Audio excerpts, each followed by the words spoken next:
2021 is a year to be better. Hi, everybody. I'm Scotty Gange. Now, we can all agree that 2020 found a way to challenge each of us in different ways. And a new year means new opportunity to be great. And that's the mission with our new interview series, Be Better. We'll go around the state to top coaches, players, and mainly leaders in our communities to learn what's helped them succeed and how they've risen from failure, too. It's all about learning from our friends and taking little steps to be better together. Here's our first sit down with Lutheran high school head boys basketball coach, Bill Brandsma. You are the first one. Wow. I'm really excited, so thanks Pressure's for on. being a part of it. The pressure is on. So. Yeah, thanks for having me. Right. We will be talking about basketball, but not that much. But I'm wondering, this whole COVID offseason has been crazy. You had such a long offseason. Last year for a lot of teams was cut early. How has this transition been to wearing masks on the court? The season that you guys didn't think was going to happen, got pushed back, then pushed forward again. How has that entire experience been for you as a head coach? You know, it's been really, really hard. It's been, I think, toughest on the kids. They need each other. They need to be out, being active, running together, having fun together. And so to not have that for them has been really, really tough. You know, and they really haven't, because of COVID, had any other outlet as well. So we've really done as much as we can, even following all the guidelines, all the things that we need to do to just try to get the kids together and, you know, obviously socially distanced, but just keep them active, get them out of their house. And keeping positivity around the program, has that been a challenge for you this offseason? You know, there's pieces that I think just positivity in general, and I know we're talking about leadership too, just trying to keep the kids motivated and focused on what they can still have, because so much of the focus for them is what's been taken away from them. And so we often like to talk about that. So trying to get them to focus on what they do have available to them, to you know, they're still given the ability to do things. They just have to be more creative in how they do that. With your coaching philosophy and how that goes in terms of leadership, when guys are coming through your program, you've been here 6 years, so you've seen full classes come and go here in Lutheran. What's the biggest thing you're hoping that they leave your program with once it's all said and done? Yeah, you know, I go back to, I've really been blessed to have good mentors in my life throughout my coaching experience. I come back to the idea of, you know, I don't like players to measure only by what they accomplish here, but by who they become because of our program, and then what they accomplish afterwards. And so, to me, success, even being here 6 years, I don't think I've seen the full success of hopefully what I've been able to bring to these players, to this program.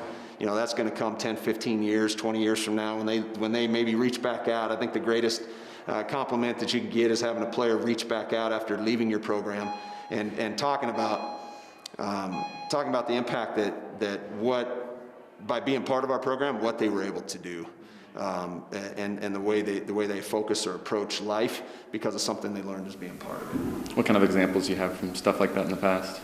Yeah, you know, there's things that I think there's these coachisms, for lack of a better term, that we like to throw out to players. You know, I like to share with kids, you know, how you do anything is how you do everything. You know, you've been blessed with the opportunity to step in and give everything you have to that moment, to that opportunity. A senior in the program, Tommy, mentioned to me that you have a leadership class, and this is where really I was like, okay, he's got to be the first one for this interview series. This is fantastic. Yeah. What's that class all about? Well, first I'm humbled that Tommy would suggest that and say that means a lot. He said a lot of bad things about you too. Yeah, well, we probably discussed those before as well. But you know, to be able to carry that over between the court and the classroom, you know, we talk so much in the classroom. My whole goal, although it's a leadership class, I believe that we just have to think different. And I use the quote, and it's actually very much a part of our program this year, especially with the COVID season, is I say to accomplish different, you have to do different. And to do different, you have to think different. We have to think differently about how we do anything. Our theme, even for this season, and it's going to be on our sweatshirts and stuff that each kid will get, is called metamorphos. It's the Greek root word of transformed, and it really means from the inside out. And so for these players, I want them to understand, and we talk about, you know, having this, what's it been like in the midst of this?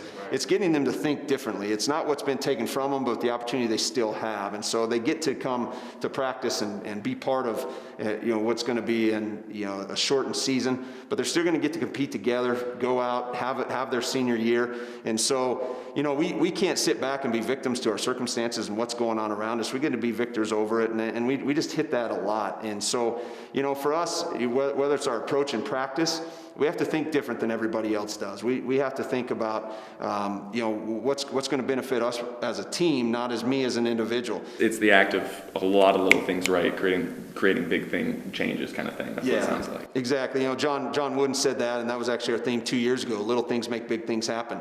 It's the process over the outcome. It's all those little nuances, again, that we like to say as a coach, but it really boils down, that's life stuff. And I think that's where, if kids really grasp that and they approach, everything, not just on the court, but off the court as well, with that mindset, that's my hope, is they won't remember everything I say, but they'll remember that their mindset began to change being part of the program. And so who they are as a dad, who they are as a husband, who they are as a leader in their community, they can maybe pinpoint back to because they were given an opportunity, they were challenged to think different, and therefore they went and accomplished different. It's fantastic. I was just going to say, it all comes back to metamorphose, your team motto this year. Yeah. Of just thinking differently, being different, and I think that's really, really spectacular. Yeah. With your class specifically, what is it that you're trying to teach them, and when you have, it's every day or every other day class, like you said, what is really the game plan for you in teaching a leadership class? What I try to get kids to understand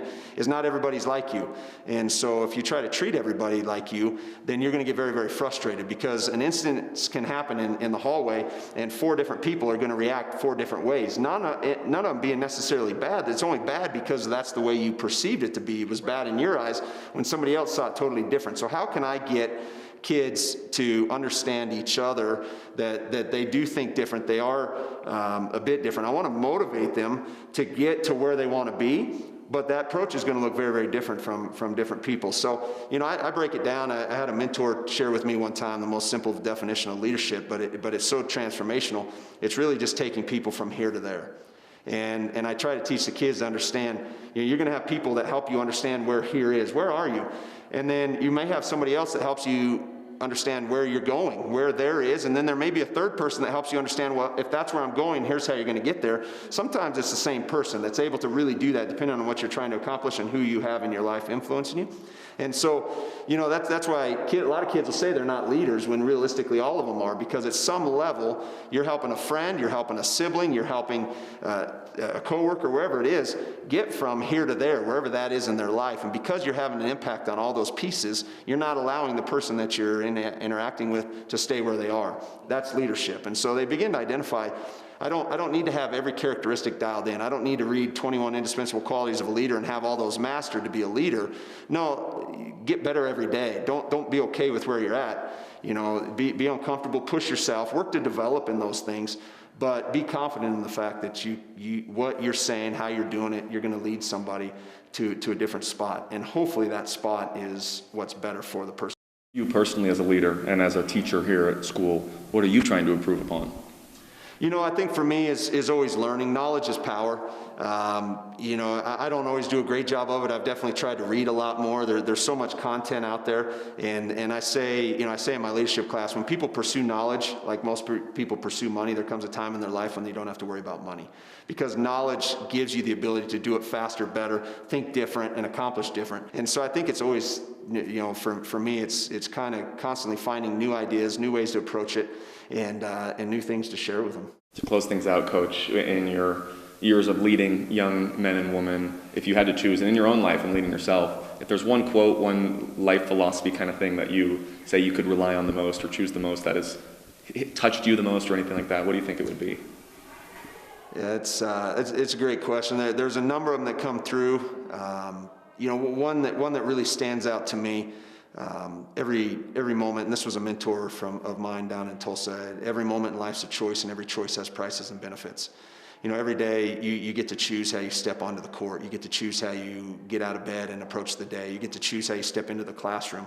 You're going to choose how you interact with your parents and your peers, and choose the effort which you're going to bring. But it's your choice, and when you decide that I'm in control of my life, then you begin to make choices that help you get to where you want to be and not allow you to stay where you are. And so I think that one for me is every day, what am I choosing? in this moment, and is it going to create the outcome that ultimately I want? And sure, I fail at that often, and so will the kids. They will make wrong choices, but those also begin to then shape their future choices. And hopefully, if they're lessons, then they'll begin to do things that lead them in the direction, again, to accomplish more than they thought were possible. The right choices to lead you from here to there, huh? Yeah, exactly. Awesome. Coach Brandsma, thank you so much for the time. Really Well, thanks appreciate for it. having me. Yes, sir.